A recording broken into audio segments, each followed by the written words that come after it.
Setiap Anda mendapatkan cabaran ujian dari Allah Subhanahu wa taala, maka satu, tidak pernah Allah turunkan cabaran kecuali kita mampu mengatasinya. Satu. Dua, tidak pernah Allah turunkan cabaran pada setiap umat kecuali di balik cabaran itu ada solusi termudah untuk mengatasinya. Di Anda mesti yakin kalau ada ujian semacam ini, insya Allah bisa selesai. Ada masalah semacam ini, insya Allah bisa dilewati. Itu prinsip dalam Al-Quran. Dan ketiga, tidak pernah Allah turunkan ujian pada setiap zaman, masa atau generasi berganti kecuali sesuai dengan keadaan zamannya atau keadaan masanya. Allah Subhanahu wa taala menurunkan cabaran pada kita. Maka dengan cabaran itu, dengan ujian itu, Allah hendak menguji kita semua. Siapa di antara kita semua yang bisa meningkatkan amal soleh dengan hadirnya cabaran itu? Maka dikuatkan dari Quran surah ke-67 dari ayat kedua sampai dengan ayat ketiganya. Perhatikan kalimat Allah Subhanahu wa taala setelah membuka dengan kalimat tabarakalladzi biyadihil mulku wa huwa ala kulli syai'in qadir. Perhatikan kalimatnya, huwallazi khalaqal mauta wal haya liyabluwakum ayyukum ahsanu amala. Satu. Dialah Allah yang mencipta kehidupan. Dialah Allah yang mencipta bahkan kematian. Apa tujuan ujian kematian dan kehidupan itu? Tiada lain liyabluwakum ayyukum ahsanu amala. Dengan didatangkannya kehidupan itu dan segala aktivitas kita saat hidup, juga dengan kematian yang menghadapi setiap manusia akan kembali kepada Allah. Perhatikan kalimat Qur'annya, liyabluwakum ayyukum ahsanu amala. Dengan semua ketentuan Allah itu, Allah hendak menguji siapa di antara kita yang bisa meningkatkan amalnya di hadapan Allah Subhanahu wa taala. Jadi mohon maaf jika ada di antara kita mendapatkan satu ujian berupa musibah misalnya. Sakitkah itu? Ataukah ada kecelakaan menimpa? Atau ada kesenangan yang dirasakan bertambah harta, bertambah jabatan atau kedudukan? Atau bahkan mohon maaf, bertambah amal saleh kita di hadapan Allah Subhanahu wa taala? Tiada lain semua itu adalah ujian dari Allah Subhanahu wa taala untuk menguji setiap kita apakah dengan cabaran itu meningkat amal saleh kita di hadapan Allah Subhanahu wa taala. Apakah saat sakit Anda bisa mengucapkan kalimat istighfar? Apakah saat berjaya Anda bisa bersyukur di hadapan Allah Subhanahu wa taala? Apakah saat diuji Anda bisa bersabar di hadapan Allah Subhanahu wa taala? Maaf, bagaimana Anda bisa diketahui meningkat amal solehnya jika tidak diberikan ujian kepada Anda? Bagaimana Allah bisa mendengar istighfar Anda kalau tidak diberikan ujian dalam hidup Anda? Bagaimana Allah bisa melihat syukur Anda kalau tidak diberikan ujian berupa harta kepada Anda seluruhnya? Jadi kalau ada seseorang diuji tidak meningkat amal solehnya, maka ada yang belum lulus dalam ujiannya di hadapan Allah Subhanahu wa taala. Satu. Dua, saya agak cepat. Allah memberikan ujian kepada kita. Cabaran-cabaran diturunkan dalam hidup kita. Ternyata Masya Allah, dengan cabaran itu Allah hendak menghantarkan kita ke surga terbaiknya. Karena mustahil kata Al-Quran, seorang hamba bisa masuk ke dalam surga jika tidak diawali dengan cabaran-cabaran dalam kehidupannya. Quran surah kedua Al-Baqarah ayat 214, paling kanan sebelah bawah di mushafnya. Kita baca ayatnya, kemudian kita sandingkan dengan Quran surah kedua Al-Baqarah ayat 155 dengan detailnya. Lalu kita lihat saat kita memasuki surga dan disebutkan dengan kalimat itu di Quran surah ke-13 ayat ke-24-nya. Perhatikan kalimat Qurannya surah kedua Al-Baqarah ayat 214. Am hasibtum an tadkhulul jannata walamma ya'tikum mathalul ladzina khalaw min qablikum massathumul ba'sa wad-dharra wazulzilu hatta yaqula ar-rasul wal ladzina amanu ma'ahu mata nasrullah ala inna nasrallahi qarib. Am hasibtum an tadkhulul jannah, apa Anda duga begitu mudah Anda bisa masuk ke dalam surga? Walamma ya'tikum mathalul ladzina khalaw min qablikum, sementara Allah belum uji, belum Allah cabari kalian seperti umat-umat lalu yang dijamin masuk surga mendapatkan ujian dan cabaran dari Allah Subhanahu wa taala. Perhatikan Sayyidina Bilal bin Rabah radhiyallahu taala anhu. Kata Nabi, beliau ahli surga. Perhatikan Sayyidina Abdurrahman bin Auf radhiyallahu taala anhu. Kata Nabi, beliau ahli surga. Uthman bin Affan ahli surga. Umar bin Khattab ahli surga. Abu Bakar As-Siddiq ahli surga. Ridwanullahu alaihim jami'a. Apakah Bilal tidak dicabar? Bilal mendapatkan cabaran yang luar biasa. Apakah Umar tidak mendapatkan ujian? Umar diuji, Abdurrahman bin Auf diuji, Uthman diuji, Abu Bakar diuji. Ternyata semua orang yang ahli surga, kata Allah, mendapatkan cabaran dalam hidupnya untuk mengantarkan dia ke surga dengan cabaran itu. Hadirin, bukankah dengan cabaran itu ada pahala yang diberikan oleh Allah Subhanahu wa taala pada kita? Bukankah kita menambahkan pahala untuk mengantarkan dengan pahala itu ke surga? Perhatikan baik-baik. Ketika cabaran diturunkan dan seorang bersabar dengan cabaran itu, Quran surah kedua ayat 155, paling kiri sebelah atas.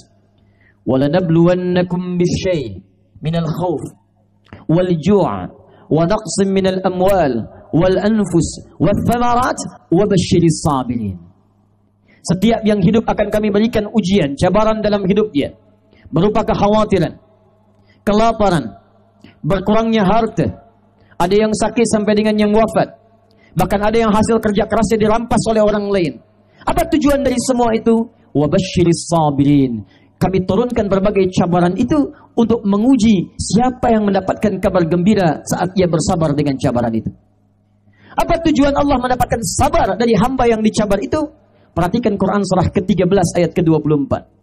Saat Anda insya Allah memasuki surga, kemudian mengajak orang tua Anda, pasangan-pasangan Anda, anak-anak keturunan Anda disambut oleh para malaikat di pintu surga, kalimat pertama yang mereka ucapkan, Salamun alaikum bima sabartum. Salamun alaikum bima sabartum.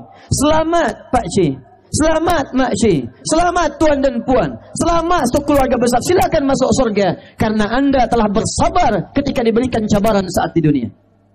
Kalimat malaikat ketika menyambut Anda di surga, itu kalimat ucapan selamat karena Anda bisa bersabar menghadapi cabaran di muka bumi ini. Jadi ketika Allah menguji Anda lewat cabaran, itu sesungguhnya bukan ingin merendahkan Anda, bukan ingin membuat Anda sulit dalam kehidupan. Sebaliknya, ketika Allah memberikan cabaran bagi kehidupan kita, sesungguhnya Allah sedang mempercepat jalan kita ke surga. Boleh unjuk tangan siapa yang mau masuk surga? Masya Allah. Inilah orang-orang yang mau dicabar oleh Allah Subhanahu wa ta'ala. Tayyib. Coba pilih dua ya. Satu, tidak ada cabaran, hidup Anda tanpa cabaran, tapi tidak masuk surga. Yang kedua, hidup penuh dengan cabaran dan bisa masuk surga. Tidak ada pilihan kedua dan tidak usah ngotot untuk memilihnya. Satu atau dua, hidup tanpa cabaran tapi tidak masuk surga, atau hidup penuh cabaran dan bisa masuk surga. Satu atau dua. Alhamdulillah. Karena itu sudah, untuk apa kita mengeluh dalam kehidupan? Ketika Anda diberi sakit, maka boleh jadi dengan sakit itu bisa mengantarkan Anda ke surga. Ada seorang ulama salih, jika beliau ini tidak sakit dalam sepekan, maka beliau menangis terseduh-seduh di hadapan Allah Subhanahu wa ta'ala. Ya Allah, kenapa hamba ini tak sakit dalam sepekan ini? Kawannya heran bertanya kepadanya, kenapa ya Syekh? Anda malah menginginkan sakit sementara orang menginginkan sehat. Kata alim ini, tidakkah engkau mendengar kalimat Nabi SAW bahwa pada satu penyakit itu ada ampunan Allah Subhanahu wa ta'ala? Bukankah ketika seorang sakit dia sering berfikir pada Allah Subhanahu wa ta'ala? Lisannya berfikir, amalannya meningkat, salatnya meningkat, lisannya bersabar. Hamba takut kalau sampai sepekan ini tidak ada sakit, hamba takut selama sepekan berbuat dosa dan tidak diampuni oleh Allah Subhanahu wa ta'ala. Perhatikan, ada ulama diberikan sakit, dia bersyukur kepada Allah Subhanahu wa ta'ala. Jadi konsep yang kedua, fitrah yang kedua, tujuan Allah menurunkan cabaran bagi kehidupan manusia, selain untuk membangkitkan amal soleh kita, juga untuk cepat memantarkan kita ke surga insyaAllah. Bisa dipahami sampai sini? Tayyib. Apa firman Allah dalam Quran? Ketika Nabi Yunus meminta selamatkan dari ikan paus, wa dhannuni idh dhahaba mughadiba wa dhanna an lan naqdira alayhi. Perhatikan kalimatnya, fanada fi dhulumati an la ilaha illa anta subhanaka inni kuntu minadh dhalimin fastajabna. Kami kabulkan doanya, kami selamatkan ia. Perhatikan ujung ayatnya, Allah tidak cakap, tidak firmankan kami hanya selamatkan Yunus, tidak. Wa kadzalika nunjil mu'minin. Maka kami pun akan selamatkan orang-orang beriman yang punya persoalan serupa. Apa persoalan serupanya? Ghamam itu mohon maaf. Wa najjaynahu minal ghammi. Dia masuk ke perut ikan paus, tapi ketika Allah berikan kalimat selamat, selamatnya bukan dikeluarkan dari ikan paus, bukan. Allah sampaikan di Quran, kami keluarkan dia dari awan gelap, mendung yang menyelimuti. Padahal dia masuk ke perut ikan paus. Tapi ketika diselamatkan, bahasa Qur'annya bukan kami keluarkan dia dari perut ikan paus, bukan.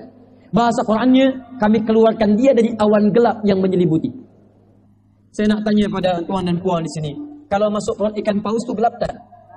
Pernah masuk dalamnya? Tidak. Tapi kita bayangkan gelap ya. Sulit kita bergerak kanan, kiri, depan, belakang. Sulitnya luar biasa. Perhatikan jawaban Al-Quran. Ketika menjawab kami selamatkan Yunus dari awan gelap yang menyelimuti. Itu bahasa kiasan majaz. Dalam ilmu balaghah disebut dengan kinayah. Mengambil makna umum pada satu kejadian. Ya, dalam ilmu asbabun nuzul disebut dengan hukumnya al-ibratu bi'umumil lafzi la bi khususis sababi. Kejadian ini jangan diserupakan dengan Yunus pada masuknya perut ikan paus. Bukan itu maksudnya. Maksudnya akan ada lagi di masa depan yang punya kesulitan seperti diliputi awan gelap yang mendung luar biasa. Seperti halnya Nabi Yunus masuk ke dalam perut ikan paus. Tuhan memang tak masuk dalam perut ikan paus, tapi Anda punya masalah seperti dinaungi awan gelap. Maaf, siang, terik, matahari pun begitu bersinar. Tapi karena masalah Anda pekat, seakan-akan tak nampaklah kehidupan di depan kita. Jalan jadi sempoyongan, tak bisa kita lihat. Itu yang disebut dengan najjainahu minal ghammi. Perhatikan ujung ayatnya. Jika ada orang punya masalah serupa dengan itu, baik di pekerjaan, di rumah tangga dia mau berpikir seperti Yunus, wa kadzalika nunjil mu'minin. Kami akan selamatkan dia seperti kami selamatkan Yunus di masa lalu. Jadi kalau ada ujian di masa lalu ditampilkan dalam Al-Quran, bukan sekedar jadi kisah dongeng belaka yang kita simak ceritanya, bukan. Tapi itu petunjuk bagi kita di masa kini. Kalau punya persoalan serupa, maka amalkan amalan-amalan umat di masa lalu.